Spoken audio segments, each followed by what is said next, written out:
I think part of being a professional is kind of, yes, you can absolutely have hard boundaries, but I think it's also about kind of gauging where you can bring your boundaries up to, a point where it's going to be productive for a conversation at least, or making sure that your personal boundaries aren't completely overriding other people's, I guess.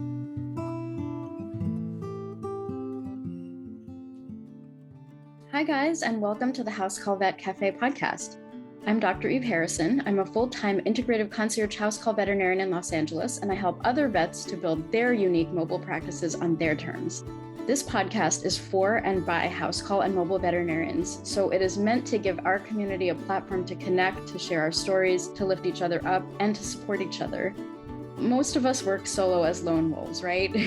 So for me, it's been really powerful to be able to physically hear the voices of my colleagues from all over the world and to get a chance to feel that we truly are part of a community of very real other human beings who get it.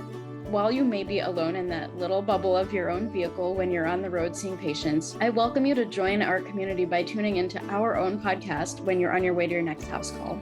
Whether you're a super experienced house call vet with 30 years of experience, you're a brand new prospective house call vet just looking to get started, or you're house call curious, there will be something for you in this podcast. Each episode, you will hear interviews from other mobile veterinarians just like yourself who are doing unique and innovative things, vets who are sharing their stories, their struggles and challenges, and you can also look forward to hearing valuable information and perspectives from specialists and experts outside of our micro niche. And finally, if becoming a house call veterinarian is something that you've been thinking about exploring, or you're looking for some extra support getting your own mobile practice to feel more profitable and sustainable for you, check out the information in the show notes about my course and our above and beyond supportive private community for members only, plus our monthly group coaching sessions within the House Call Vet Academy.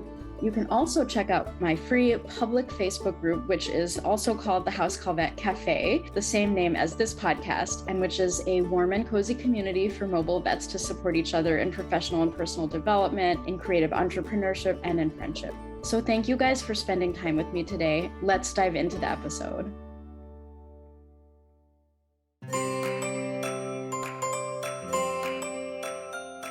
If you're looking for help with ultrasound scanning, whether that's choosing a new machine or developing your ultrasound skills, check out the First Opinion Veterinary Ultrasound website at fovu.co.uk for independent machine reviews and online and in-person teaching options.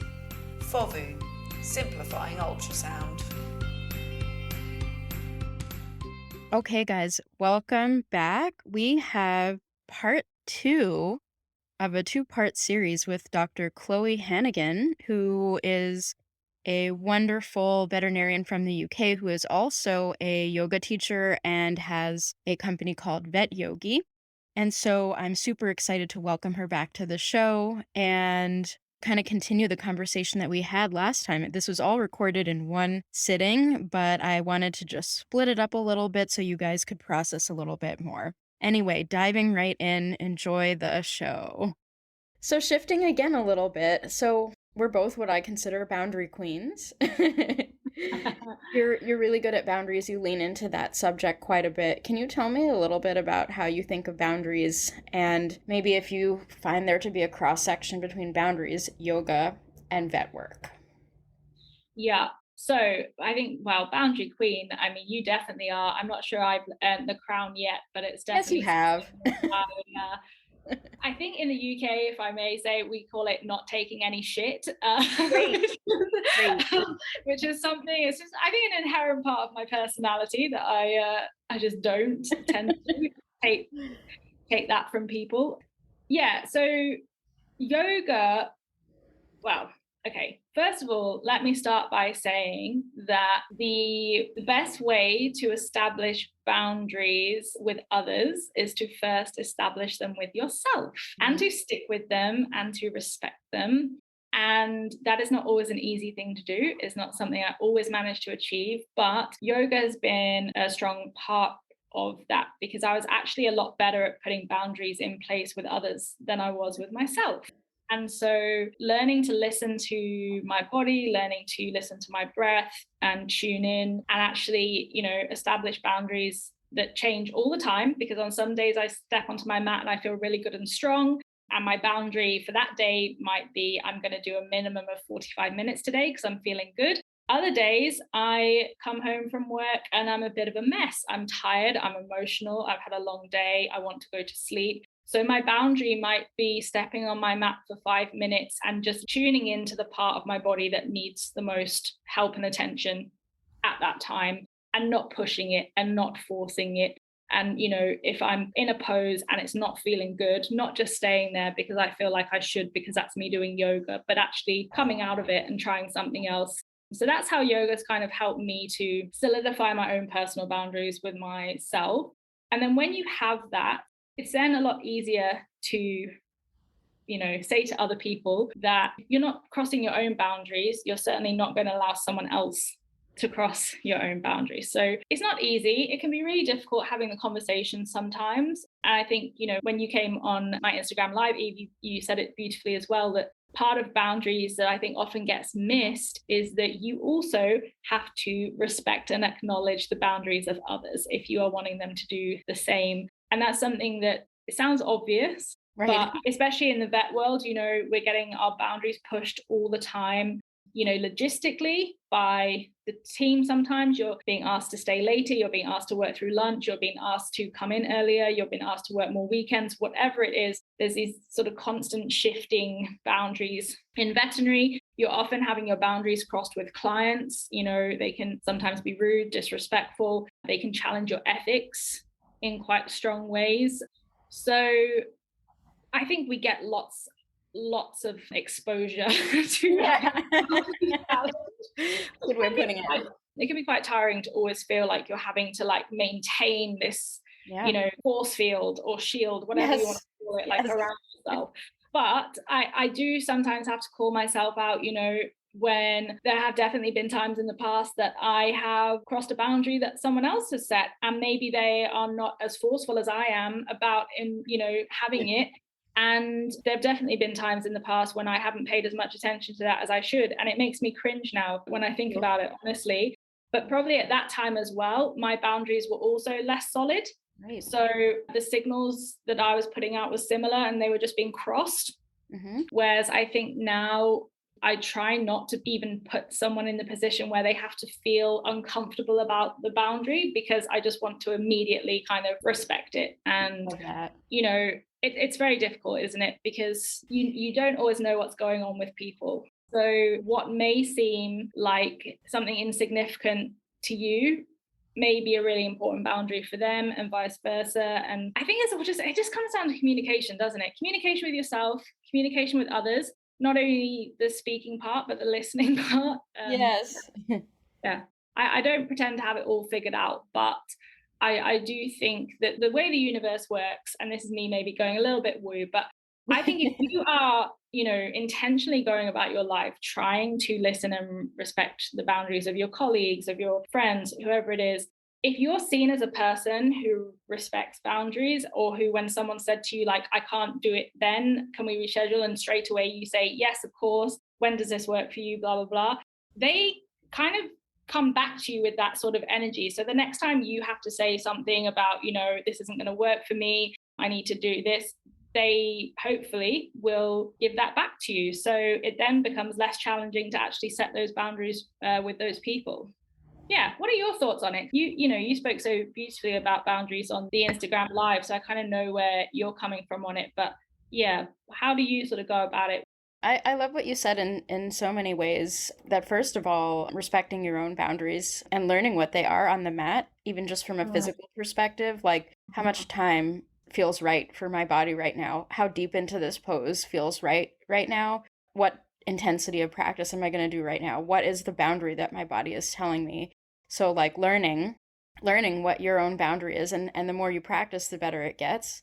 And, when you're on the mat, just you, yourself, and I, you, yourself, and you, and you can really listen into those somatic cues about what feels right, what feels like too much, what feels like physical or emotional boundary. Uh-huh. Once you learn that, just like you said, on the mat, then you take the challenge of making it a little harder, and now you have to hold and perceive and feel the boundaries within your body, and it's all in your body. Even if it's an emotional boundary or a communication boundary, your body is that somatic feedback from your body is what's telling you you're coming up against a boundary within yourself. And then, I think it's also another way to practice and to respect other people. Like you said, is like what you put out, you receive. You're also training people by example if you respect their boundaries. And also, like you said, we don't always know what people's boundaries are. People communicate boundaries in many ways. So they might not say, alert, this is a boundary. I don't feel like going to the movies today. Or, like whatever it is they put out there, that's like the way we're working together right now, it's not working for me. Or that idea you had, not quite how I'm going to do things myself, but like, or like, no, I can't give you that resource of mine. People don't always see that as a boundary. They see it as an attack or as something wrong with the person. They're greedy. They don't want to give. They don't want to do. They don't see eye to eye with you. There's something wrong with them. But the fact is, we're all different, and I've been really interested in Kantian ethics lately, with this sort of idea that there is no one universal truth, or there is maybe there is one universal truth, but there is no objective truth, and we each have our own truths and our own lived experiences. And some of that informs what we feel in our body and our mind is okay and what is not okay. And that's really different. And sometimes there is no, is this a right action or not? Is this action okay to this person? Is this action okay to that person? Right? Yeah. So it's like a subjective thing, and just sort of recognizing that people's experiences and thereby their boundaries are not objective. Someone may have a subjective boundary that you don't agree with, you don't understand, yet it is a boundary. And if you expect someone to respect your boundary, if you respect theirs first, they see by example how you handle yourself and therefore how you'd like to be treated. And you get the reinforcement within yourself, hey, I respect other people's boundaries, and therefore it's okay for me to respect my boundaries without guilt. Absolutely. So I think without guilt is the like key bit that we're maybe not good at straight away, like as vets, as maybe women as well. God, yeah. A whole other avenue we could go into there, but I think, boundaries are also, they're so fluid in the sense that, I have boundaries now as a woman in my early 30s that I probably didn't have as a woman in my late teens or early 20s. And, I have close friendships with people, and I can definitely see that their boundaries have changed over the years too, be it through career, life, whatever it is. If you have a partner, if you've had children, if you have all these different additions to your life, you then need to reflect, and change what your boundaries are. So I think it's okay. Again, it just comes back to communication. And like, if you are someone who has a new boundary or is putting into place something, also just not expecting people to know that straight away if it wasn't a boundary. And I'm sometimes maybe a little bit guilty of this because I can sort of, I'm very vigilant to like over boundarying, like being like, no, this is a boundary for me, and being like, actually, that wasn't a boundary 5 years ago. Like, they might not know it is one now, so explain why it is. And I think the other thing, sometimes, again, this is just speaking personally, is particularly with the ethics side of things in our job. So I have certain boundaries with things that, that definitely test me. For instance, an example, a client with the British Bulldog that has all of the health issues associated with the breed, and they come in and they tell you that their intention is to breed from that animal. Right. I immediately feel my hackles come up. I'm ready for this because this is a boundary of mine that, we should not be doing this to these animals and blah, blah, blah. Yeah. That's fine. I feel it in my body. Like I feel it in my breath. I feel like, no, like every part of me says this is wrong. Yeah. However, I am aware that is a boundary, but, it's not going to get me very far if I don't try and engage with that client for the sake of the animal. If I'm just this is my boundary, I'm the wrong vet for you, it's not really going to get you very far. So I think part of being a professional is kind of, yes, you can absolutely have hard boundaries, but I think it's also about kind of gauging where you can bring your boundaries up to, you know, a point where it's going to be productive for a conversation at least, or making sure that your personal boundaries aren't completely overriding other people's, I guess. Yeah. But there's no right or wrong, is there? Because even just thinking about that client wanting to breed a malformed bulldog makes me stressed. Yeah. Yeah. I don't know, maybe I'm not articulating it very well, but it's very hard. They should be fluid, and you may develop boundaries and, you know, whatever else. I think sometimes it's okay to check in with things, and also if you don't need a hard boundary in a particular area anymore, it's okay to let that go as well. Yeah, I think you actually articulated that really, really well. I wanted to actually reference, I just before we met, I recorded another interview with a dear friend of mine, Dr. Amanda Doran, who we talk about boundaries and emotionality and things like that quite a bit. And she was like, most of us vets are like Care Bears in armor. And it's this like soft underbelly, soft, vulnerable, empathetic, caring, giving, sensitive inside to most of us vets. And as a result of the work we're put into and the very virtue of how much we care, we've got this armor, and sometimes that armor is the boundary, and it can get rigid too. I've definitely experienced, you know, like you can have porous boundaries, normal, quote unquote, normal boundaries, and rigid boundaries. And I think the more vulnerable you feel inside, the more likely it is that our boundaries become rigid. And sometimes the more necessary it is for our boundaries to be rigid. If the assault coming at us is so great in intensity and frequency, or in the nature of it just paired with our unique experiences and biology of how this is going to affect us, sometimes a very solid, rigid, non-movable boundary is required. And I mean, there is a place where, you know, if you're in a professional setting, like you said, someone comes to you asking for help breeding a dog, and this gets your blood pressure through the roof. I mean, I think that is a place where a rigid boundary is appropriate. And I think, I mean, you might say something like, these are the reasons that I usually don't engage in that.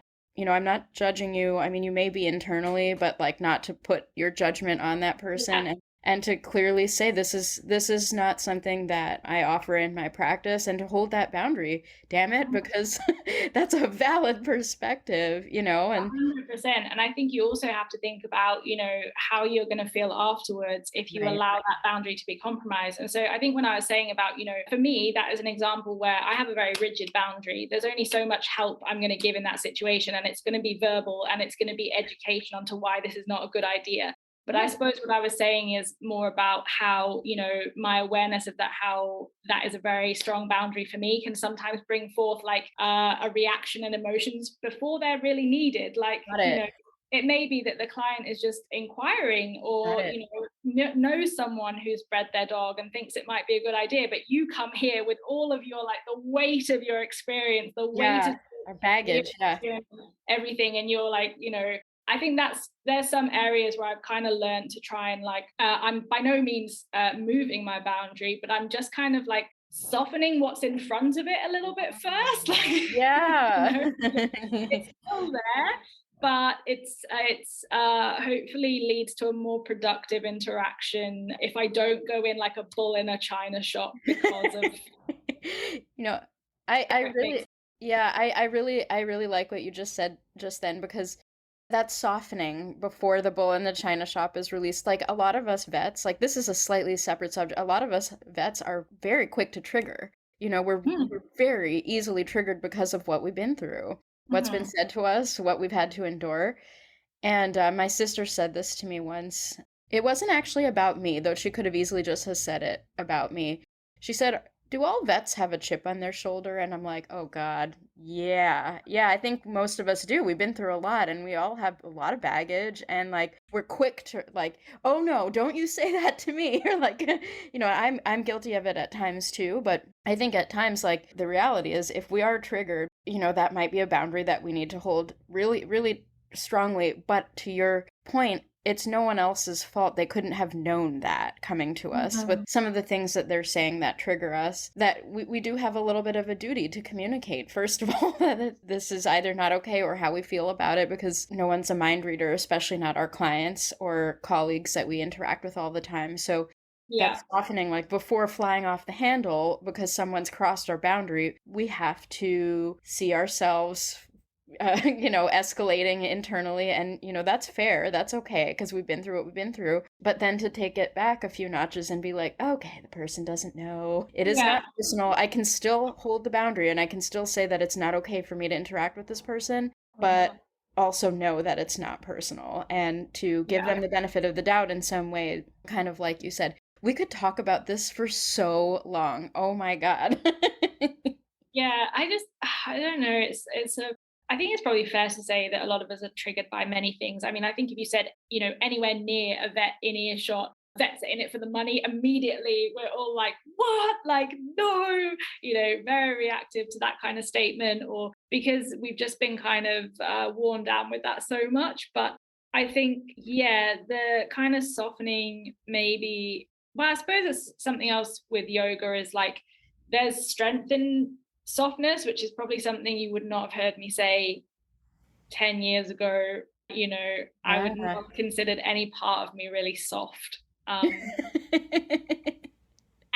I love that Care Bear in armor, because I think that's actually probably quite accurate. Like, I'd be a little green fluffy one with like the green heart or something, like, but then on the outside, the armor's there and it's real and it's ready. I think, our patients can't advocate for themselves a lot of the time. So I think part of the problem is that, as vets, we're so often ready to go into bat for our patients. That's right.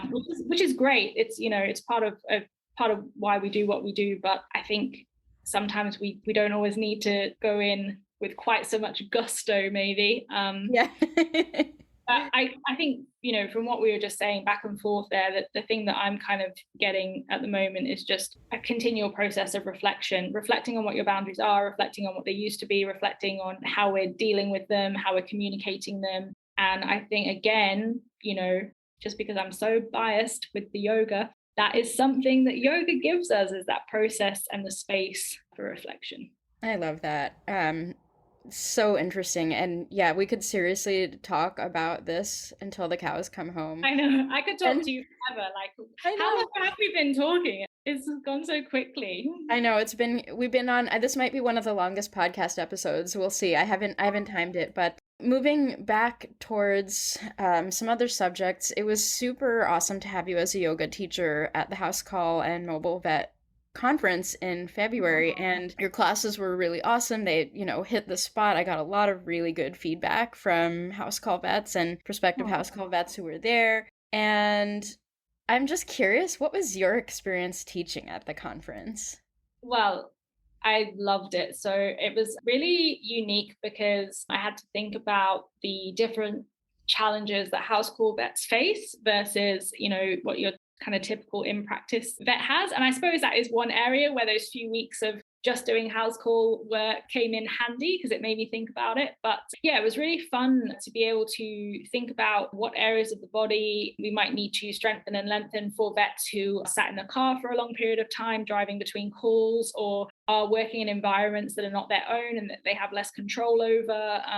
So I was really kind of looking to target the classes towards helping the physical areas of the body that would benefit from not being in a seated position in the car all the time. And I guess from a mental perspective, you guys, just, well, like any vet, but really the house call vet, because you are constantly moving and working in different environments. I just wanted to get across like a sense of coming home and, being in your own body and that being home. So I loved it.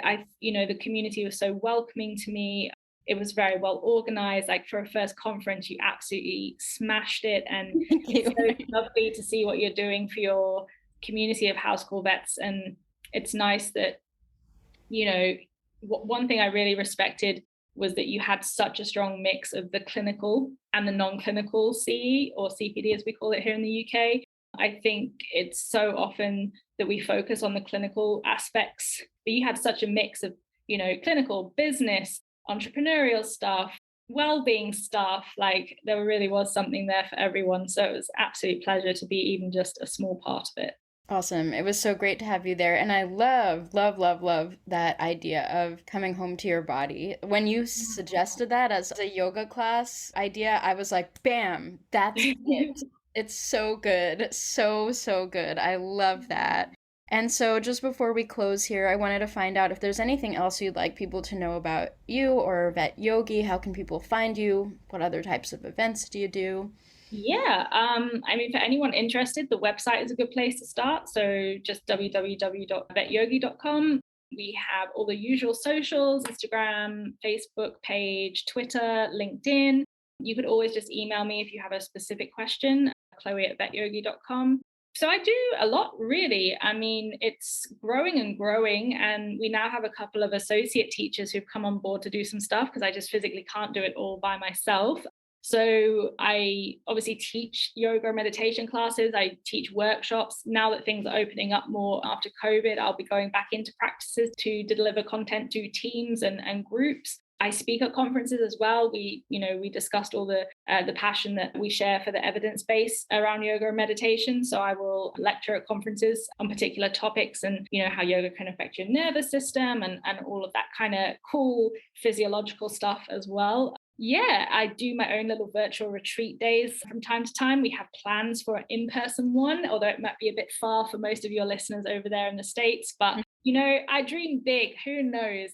There may be VetYogi retreats all over in future. I would love that. And then, in terms of the shop, at the moment, we don't offer worldwide shipping as a general rule. We have done some sort of bespoke orders for people. But maybe we could look to do something like a little discount for your house call community. And if there was enough interest, Eve, we could even look to, do a big shipment maybe to you, and then you could ship it out or something to people individually, because that would be a little bit more cost effective. But you can check it all out on the website. And if anyone has any individual queries about shipping and stuff, you can just email me.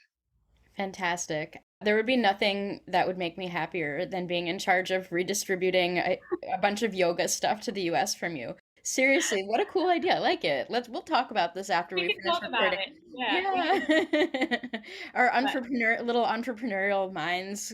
Yeah, I just think, where there's a will, there's usually a way. So I agree. And so in closing, we are in the House Call Vet Cafe podcast. Can you tell me what's your favorite beverage to drink? Yeah, so I've been vegan now for several years. So I usually will have a flat white with oat milk. Very, very nice. Nothing too sweet for me. What is a flat white, actually? What is that? So it's like a cappuccino, I guess, without foam, and so it's a bit stronger. I used to just drink my coffee black, but then actually I really like it with the different like plant milks. And I just don't really like anything too sweet. And then obviously being British, you cannot beat a classic cup of tea. So it's not all just about the coffee over here. We love our tea as well. So yeah. Awesome. Thank you. Well, that sounds delicious. I am super inspired and hungry and thirsty. And thank you. Thank you for... I hope your listeners probably need a coffee after that. Well, thank you so much. This has been really fun and awesome, and I can't wait to connect with you next. Oh, same. Thank you so much for having me. You're welcome. Thank you so much for listening to this episode of the House Call Vet Cafe. If you enjoyed this episode, then hit the subscribe or follow button on Apple Podcasts, Spotify, Google Podcasts, YouTube, or wherever you listen to podcasts so you never have to miss an episode. This podcast is made specifically for you, so don't be shy if you'd like to reach out and let me know your thoughts on this episode. You can find me on Instagram and Facebook as the House Call Vet Academy, where I also share more valuable content. If you're interested in learning more about consulting for House Call Vets or the House Call Vet Academy online course and community, please click on the link in the show notes. Have an amazing rest of your day, and I can't wait for you to join us for our next episode of the House Call Vet Cafe.